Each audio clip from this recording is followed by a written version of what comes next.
All right, so I guess we can um, start talking about Purdue tomorrow. You want to Um, start? You want to talk about Purdue tomorrow, or yeah, we probably should, and then save the bigger thing for the main event. sure. So free tickets from officer slash head coach Tony Slocum. Um, Purdue's actually not bad this season. I watched them play a little bit of that Ohio State game. I saw that on YouTube after they beat them, and I was like, wow, maybe I should actually see a little bit of that. Right? Um, Yeah. and Purdue seems to uncharacteristically have a tough running back. And how often do you get to see Purdue have a tough running back? I mean, Uh, as or far a as tough anything. yeah, tough anything. Well, they're not bowl eligible yet, but if they win tomorrow, that's their sixth win. Um, and Wisconsin's not too hot this season. Right. They got beat by BYU early, and now they're 6-4, I think. Yeah, bowl eligible. Good enough. Hey, that's good enough for Griff. Um,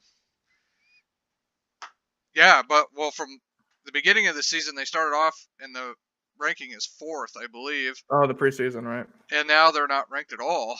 They've lost their way out of favor, I guess. Um, and of course, they still have that left-handed guy playing quarterback, Hornibrook. No, that's the problem. Yeah, yeah. Well, I think another problem is how do you get recruits to come to Wisconsin of all? Right? Yeah, we got cheese. Wisconsin, Minnesota, Iowa, Nebraska. Wyoming. Yeah, why would you ever want to go to there? Yeah, Idaho, go play in the what's it, the Kibby Stadium, the Kibby Oh Dome. yeah, the Kibby Dome. um, so Purdue has a tough running back. I don't know anything about the quarterback. Probably the same guy they've been rotating in and out for the last year and a half. Sure. And they have a really good slot receiver, real talented. I think he's number 4. We've probably heard of him. Yeah, I see it a lot whenever I catch glimpses of ESPN or whatever. Yeah, he's.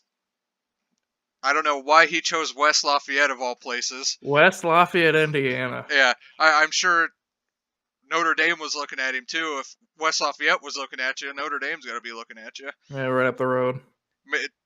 Schools in Chicago got to be looking at you. Northwestern. They're actually they've locked up that division. Northwestern has? Yeah, they're going to be in the Big Ten championship. Well, they were. Oh god, that's amazing. they're 6-4 too, I think. Oh my gosh. Well, who can't recall who might have been last week. I don't remember. I was watching them play and it was close. Might have been. No, I can't remember, but it's like, all right, Northwestern, go ahead, because I mean, if I'm ever rooting for a Big Ten team, it's usually Northwestern. Yeah, just right. their head coach and their style of offense. Right. I think they ended up getting crushed at the end, though. But go figure. Well, I think most of the games they've lost have been close. I think Michigan only beat them by 3 points. Really? And it looks like Michigan's going to win that division. So it'll be Michigan and Northwestern in a rematch. And then obviously Northwestern's going to kick the shit out of them. Naturally. But yeah, I've heard a lot of good things about Purdue's head coach. What's his name? I couldn't think of it, but if Brom. Yeah, there you go. Yeah. Yeah, the Jim Brom show, or is it Jim? Who cares what his first name is? But I remember a lot of people during last football season were talking about, oh, Purdue, we're bowl eligible now. We're gonna be so good next year. We're gonna be challenging all the teams in the Big Ten, and the SEC is gonna watch out. And here they are, just scraping every week. Still trying to get to 6 wins. Yeah, trying to get to 500, tooth and nail. Yeah.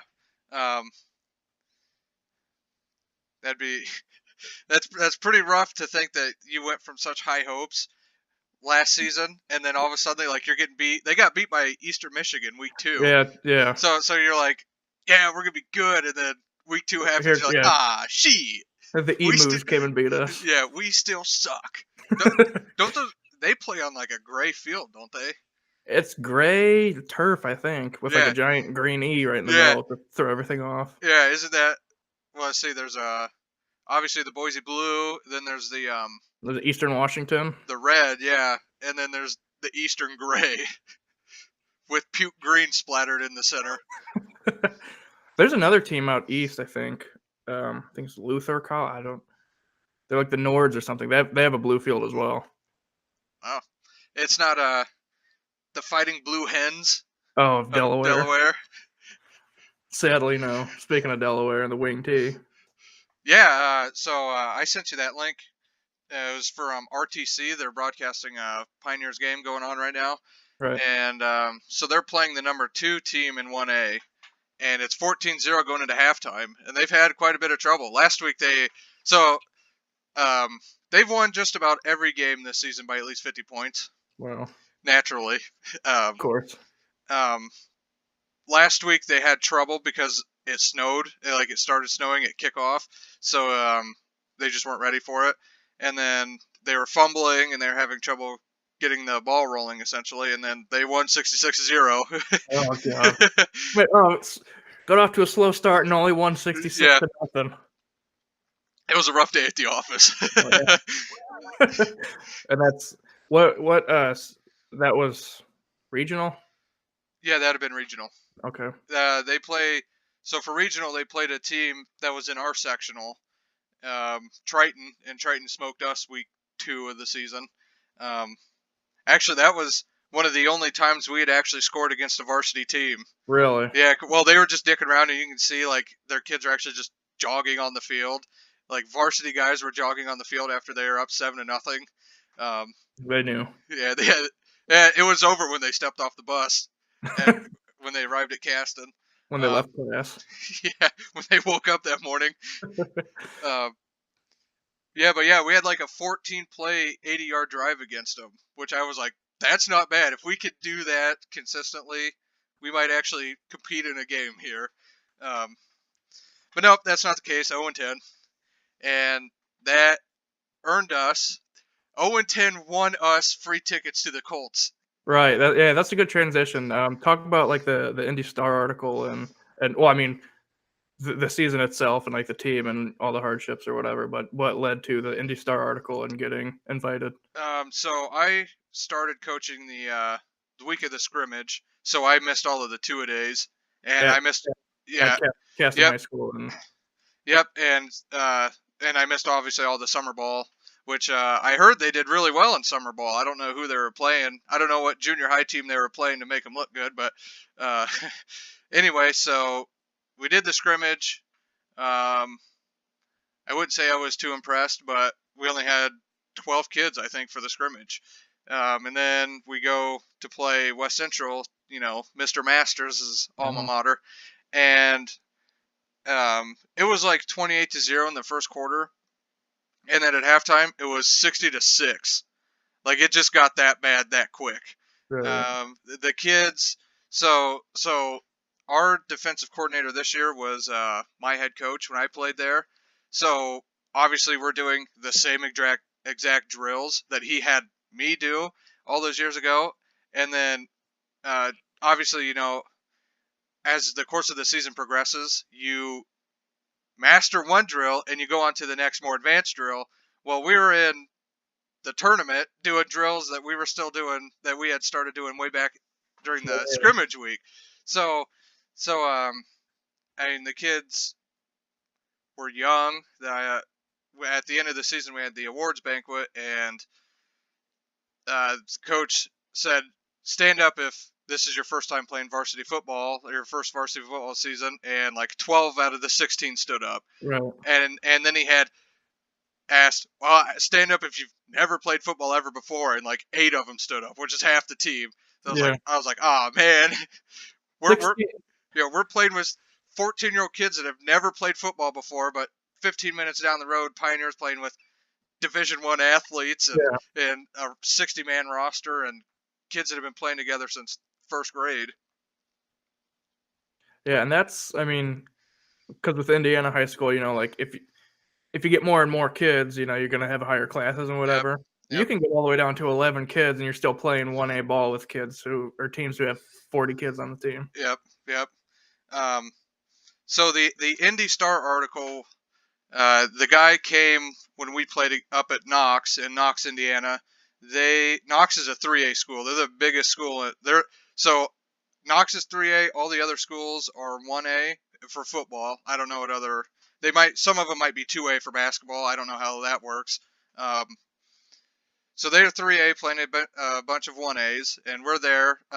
It was actually their last home game of the regular season, but they had their senior night 2 weeks before that because they knew that, well, this isn't going to be a real game here, and they might even cancel it, so let's have it against this team that we know is going to be here. Right. It was cold. It was rainy. It was just awful. I remember about 2 minutes in, they were already up like 21-0, and one of the coaches went on the headset and he's like, hey, you might want to think about a running clock now so we can get out of here. And I was like, the game just started 2 minutes ago, man. He's like, so. But after that game, the reporter from the Indy Star joined us in the locker room, and Coach Slocum talked about how, playing like that isn't expected, and just because everybody thinks it's an accomplishment just to go on the field, it really is an accomplishment just to go on the fields. I mean, you and I could show up to a football game right now and get our asses whipped up and down all day, and then people are like, hey, at least you guys showed up, clapping their hands, patting their backs, and all that stuff. But that's not really, I don't think it's really that much of an accomplishment just to show up. But again, how much of your job is dependent on showing up and all that stuff. So maybe it is more valuable than what I think. Right. But I show up to most things, so I don't have the problem of not showing up. Yeah, well, I mean, I guess with sports and stuff, you don't have to do it. Yeah. And if you pretty much wake up every day going, we're going to get killed. Yeah. To accept that and still go on and do that, I don't think that's an easy thing to do. Yeah, that's a good point. Anyway, another part of the article was talking about how we were one of the very few teams in the entire state that played with less than 20. Goshen plays that school, Fairfield. Fairfield, yeah. Yeah, they're 3A, and the week we were playing Pioneer, week 4, Fairfield canceled their game against Culver Military, which is 4A. So it's Fairfield's 3A. Didn't have enough kids. They had like 20 kids on the team, or 25 or something, and they canceled that game. Culver Military obviously is a pretty good 4A school. They're a military school. They got funding and discipline, and they did pretty well this season too. So Pioneer was wanting to cancel the game with us so they could pick up Culver Military, since Culver Military essentially was on a bye week now. Sure. And then I was like, why don't we just play Fairfield? Like, you don't want to go to Culver Military because they have a full roster of military kids, and why not just come down to poor lowly little Caston and have two redneck schools, have a hoedown or whatever. Oh, gosh. But that didn't happen, and Pioneer beat us by 78-0. Another embarrassing day at the office. That was a game that I made it to, right? Yeah. Yeah, I was standing up in the press box with you. While those guys were eating beat-ups and eating wings, yeah. Yeah, and making fun of us about how we have to practice against the cheerleaders. But No, you go ahead. But there have been multiple schools our size, 2A, 1A, even up to 3A, that canceled games. Obviously, Earlham College postponed their 2019 season. So, if a university and college is postponing a season, and then you see a team like us play the season, you kind of ask, well, what does the administration of the university or education system care about the sports program? I mean, how much does the dean of Earlham or the average professor care about the football team? You know what I'm saying? If they're like, oh yeah, let's just postpone it, who cares? Like that's what, 30 to 40 kids or young men on that football team that went there to play football, and now you're just saying like, well, you came here because we have football, and now we don't have football, or you gonna put in your transfer papers, or what are you gonna let them do? And a lot of those guys from Earlham come from out of state. Like when we went to Manchester, and whenever I would play them, through senior year, we'd have to look at their scouting report, and the roster. A lot of the kids are from like Florida and Texas, and so it's like they travel all this way thinking I have a chance to be something special on a struggling football team that hasn't won a game in 5 straight years, and you're just gonna go ahead and pull it out from underneath me. Yeah. Imagine like if you were a freshman and you just got enrolled this semester and you're like, oh, I can't wait to go play football. And then here we are, the semester's not even over with yet. And they're like, we're done with the season. Yeah. It's not even 2019 yet. And they're canceling 2019 season starting next August. So, and like, you got to look, they're looking at it from a financial standpoint too. Like, how much money can we really make if nobody's going to show up? You know, and we're losing so much, and we're paying for bus rides to go to across the state to Terre Haute to get beat and all that stuff. Yeah. So yeah, it's just hard to think about like how many lives it affects. Yeah, like that coach and his poor wife that's got cancer. Yeah, well, I think she's over it now though. Oh, she beat the cancer. Yeah, our senior year. Hey, at least they beat something, or somebody from Merlin won something. Yeah, that's one way to look at it. That was what, 2 years ago? That ESPN documentary. Okay. Yeah, that was our senior year. So, what's the conference going to do about that vacated spot? Manchester's got to pick a non-conference schedule up, right? Yeah, non-conference game. Third non-conference game then, yeah, because they got. Yeah, put Kalamazoo back on there. Oh man, it's another ass whipping. Take a ride up to Kalamazoo so they can go. Go hang out at Angels. Yeah. So anyway, that Indy Star article obviously was statewide, and a guy by the name of Andy Mathis read it. I don't know why he read it, but he must have had some downtime at work, and he was so amazed, I guess, that these guys played a whole season with 16. Let's give them. So they gave us 20 free tickets, which miraculously covered the whole team and the coaching staff, and one manager. They also gave a manager a ticket. So we get to be with the Colts during their pregame warm-up, so they'll be out there, running routes, catching, Andrew Luck will be out there throwing. Things your guys can't do. Like stand on the field and look like a man.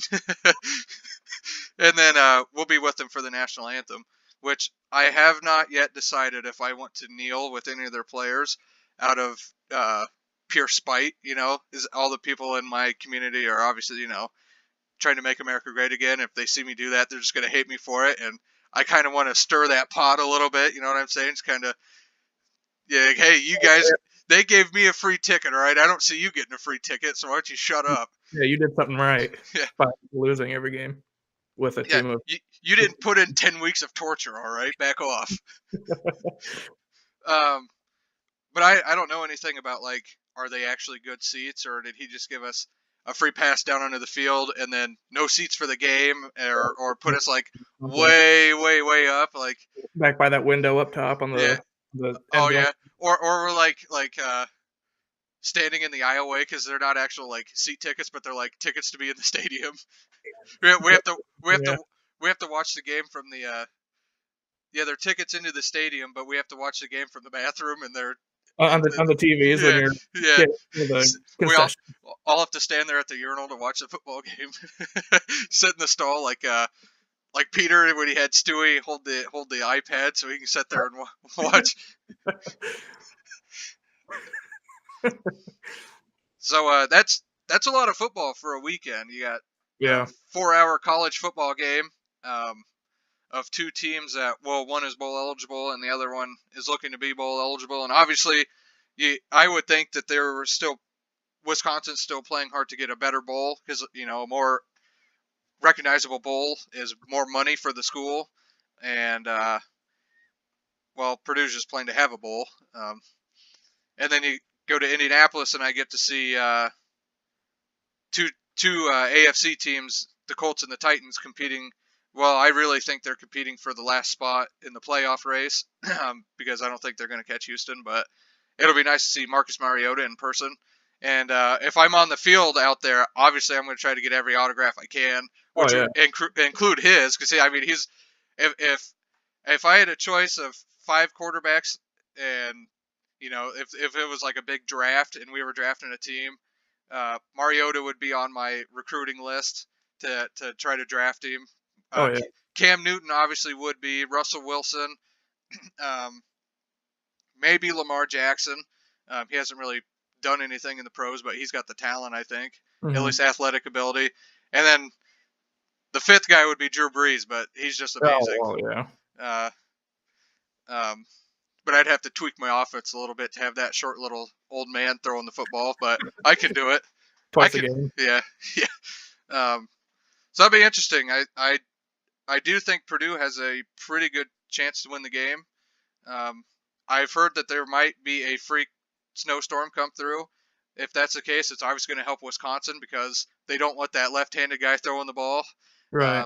But if it's clear, I think Purdue's got a pretty good chance to win that game. They've got pretty explosive talent, and their running back seems to be running tough, and their quarterback, I mean, I haven't heard of him, so I guess that means he's not playing too poorly, right? It's like you only know your local politicians are doing bad when you know their names, right? Yeah, that kind of thing. You only know your in a wing T system. You only know the quarterback's name when he's doing either really well or really bad.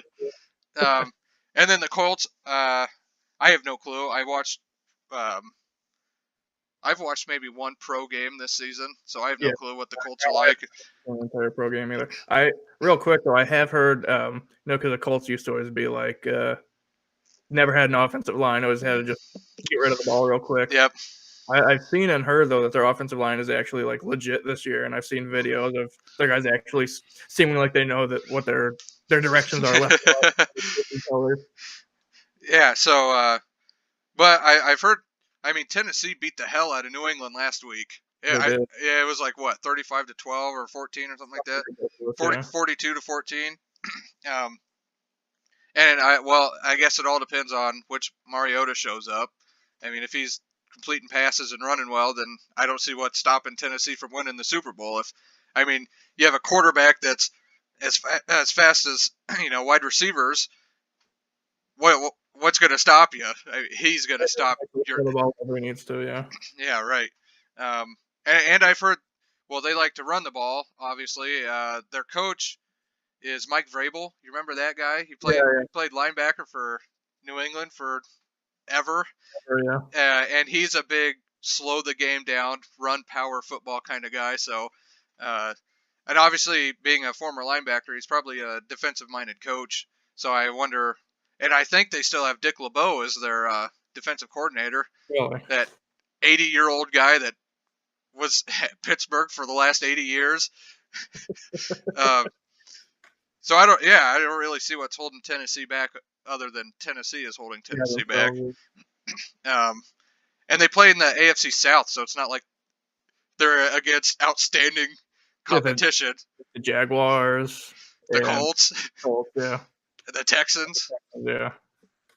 And then, of course, playing in the AFC, they get to play against teams like Miami and Buffalo, the Jets.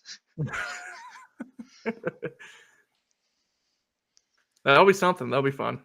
Yeah, it should be a good time. Tickets are free, so that means I have more money to spend on beer and, pay $10 for like a little Dixie cup worth of beer. That'll be an experience that I would just enjoy. A shot of beer. Yeah. Give me a shot of your finest beer, sir. I got Coors Light. That'll do. Gonna have to. $10 for a shot of Coors Light. What? Pack your bags. We're not going. We're leaving. We are leaving. All right, kids. We're getting back on the bus. Yeah. I hope I don't have to take a bus with those kids. Or take a bus ever. Yeah, I drove myself to a lot of the away games. Those smelly kids that don't shower after the games. They don't shower after practice either. Good Lord, man. Well, you gotta go work in the fields after practice anyway. Yeah, some of them do, yeah.